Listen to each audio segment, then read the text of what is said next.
wenye wake tukae na wake kwa akili. Bwana tusaidie sana. Kwa maana ya kwamba hairuhusiwi kumwasi Mungu kisa mke, hairuhusiwi kumwasi Mungu kisa mme, hairuhusiwi kumwasi Mungu kisa mtu yeyote.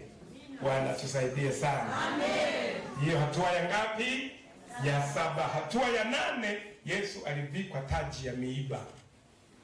Wakati yuko msalabani, jitu moja, yalikuwepo majitu jeuri kweli, yanajua kupatiliza. Kwa macho ilionekana ni watu wanapatiliza, lakini kumbe mauti ilikuwa inapitia mikono yao kupatiliza. Yesu alivikwa taji ya miiba. Mathayo 27:29. Mathayo 27:29. Tusome hapo. Mathayo sura 27 mstari wa 29, neno linasema, wakasokota taji ya miiba, wakaiweka juu ya kichwa chake, na mwanzi katika mkono wake wa kuume, wakapiga magoti mbele yake. Bwana tusaidie sana. Kisha hapo nataka vitu viwili, taji ya miiba na ule mwanzi. Jitu moja likawa linasokota taji ya miiba, huku linaangalia kichwa hicho kinalinganaje, linaifinya ili itakapoisingisha kwenye kichwa cha Yesu. Mnanisikia vizuri wapenzi? Likatengeneza, liliporidhika likapanda kwa mkogo, kwa madaha. Falme wa Uyahudi, falme gani anayekufa kifo cha wenye dhambi? Panda na lile, akafika kaisi kwenye kichwa chake. Halafu mwanzi akapiga. Sikiliza vizuri. Falme gani anayekufa kifo cha namna hii? Falme gani? Mnanisikia vizuri wapenzi? Bwana tusaidie sana. Alama ya ngapi hiyo? Ya 8. Yesu alivikwa taji ya miiba. Bwana tusaidie ndugu zangu. Ilikuwa ni adhabu ya kuchomwa miiba kichwani, ikiwa ni kulipa deni la akili ya Adamu wa kwanza iliyoona kuwa ule mti wafaa. Kwa hiyo ile akili ya kwanza duniani kuharibika na kuona mti wafaa aliyokataza Mungu, ile akili iliyoona mti wafaa, mnanisikia vizuri wapenzi, ndiyo iliyozaa akili nyingi duniani kujua dhambi inafaa. Yaani kama wewe unajiambia tu unahalalisha dhambi. Mnanisikia vizuri wapenzi? Unahalalisha kupiga mke, unahalalisha kupiga watu mitaani, unahalalisha kupiga majirani, unahalalisha kuwatukana. Mnanisikia vizuri wapenzi? Hiyo akili inayoona tendo hilo linafaa ndiyo iliyosababisha Yesu avikwe taji ya miiba na mwanzi piga ili asikie vizuri. Sasa kama unaendelea kuona dhambi inafaa kwa akili yako, manake akili yako hiyo unaitoa, unainyofoa kwa wanufaika wa mauti ya Yesu, unaisajili mwenyewe kwa mauti. Mnanisikia vizuri wapenzi? Bwana tusaidie sana. Yesu alipofanya hiyo adhabu, mnanisikia vizuri wapenzi, ndipo alipogongomelea muhuri, pende Bwana Mungu wako kwa moyo wako wote, kwa roho yako yote, kwa nguvu zako na kwa akili zako zote. Bwana sifiwe sana. Hiyo hatua ya 8. Hatua ya 9, Yesu alilia msalabani. Yesu alilia wapi wapenzi?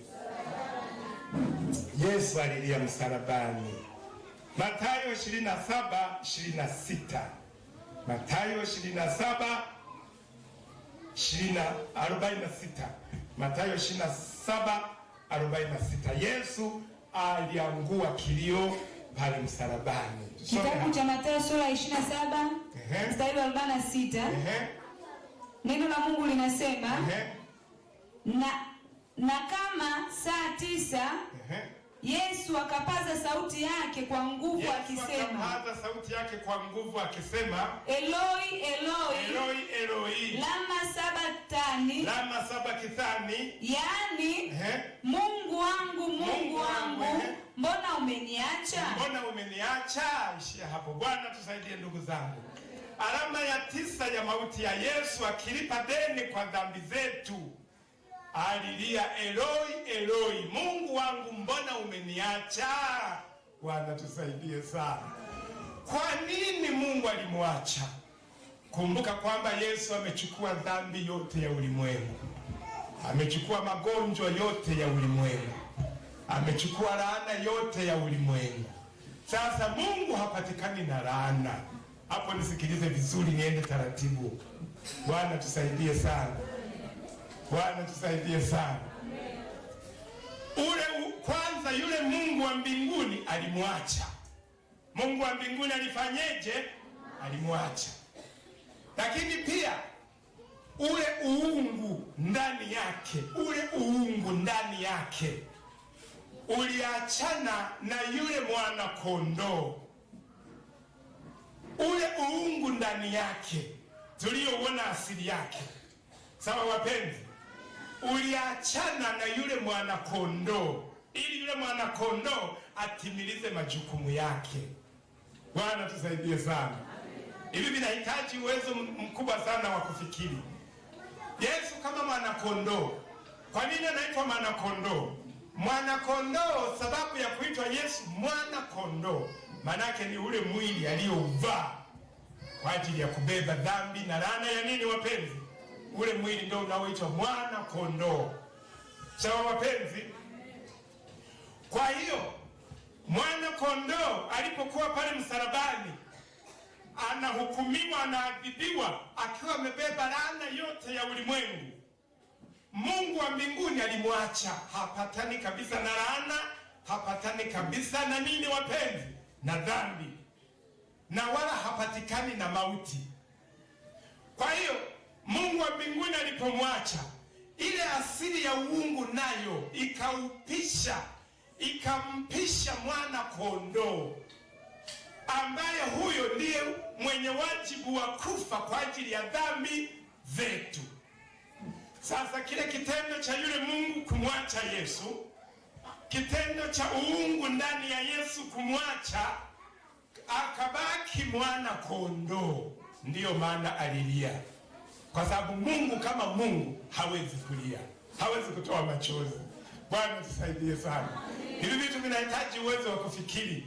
Mnanisikia vizuri wapenzi? Yule Mungu wa mbinguni alimwacha kwa sababu alichukua laana yote ya ulimwengu.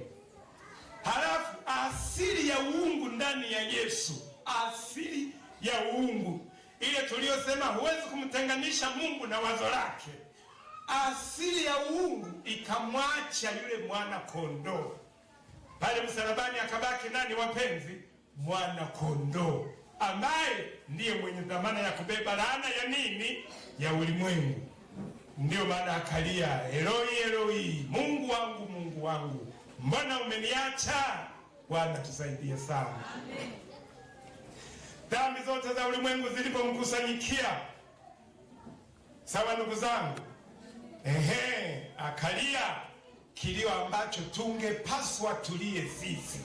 Kile kilio alicholia cha kuachwa na Mungu, alilia kilio ambacho tungelia baada ya kuthibitisha tumeachwa na Mungu siku ile ya hukumu, atakaposema ondokeni kwangu mliolaaniwa. Watu watakapojua sasa tunaenda kuishi mahali ambapo hakuna uhusiano tena na Mungu. Leo hii mtu akitenda dhambi, kwa sababu bado neema ipo, analindwa. Anaweza mtu akaenda akabomoa nyumba za watu akaiba, analindwa. Anaweza mtu akafanya ya kufanya, analindwa. Anaweza mtu akaamini vyote tu vya uongo na kweli, analindwa, kwa sababu ulimwengu uko chini ya neema ya Yesu. Lakini atakapowakataa wenye dhambi na kuambia ondokeni kwangu, ndipo atakapothibitisha tunakoenda kuishi kwenye ziwa la moto hakuna tena huruma wala mapenzi ya Mungu. Tumefarakana naye milele yote. Kwa hiyo kile kilio ambacho tungelia sisi kwa kuachwa na Mungu kwa dhambi zetu, ndicho Yesu alicholia kwa kuachwa na Mungu. Bwana tusaidie sana. Hiyo hatua au alama ya 9. Alama ya 10 tunaelekea kumaliza, zitakuwa zimebaki 2. Alama ya 10, alinyweshwa siki iliyojaa sifongo. Hapo pia ongeza usikivu. Alama ya 2, alama ya 10, Yesu alinyweshwa siki iliyojaa sifongo. Hapo tusome maandiko mawili lakini tuyafafanue. Kuna andiko la Mathayo 27:34, hilo tulisome. Andiko la Mathayo 27:34, hilo tulisome. Andiko la Mathayo 27:34, hilo tulisome. Mathayo sura 27 mstari wa 34. Mstari wa 34 unasema, wakampa, nitarudia, wakampa kunywa divai iliyochanganyika na nyongo. Wakampa kunywa divai iliyochanganyika na nyongo. Lakini yeye alipoionja hakutaka kunywa. Yeye alipoionja hakutaka kuinywa. Kwa nini hakutaka kuinywa? Tutaziona sababu.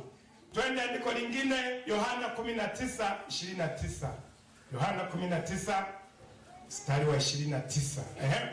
Yohana sura ya 19 mstari wa 29, neno linasema, kulikuwako huko chombo kimejaa siki. Kulikuwako huko chombo kimejaa siki. Basi wakatia sifongo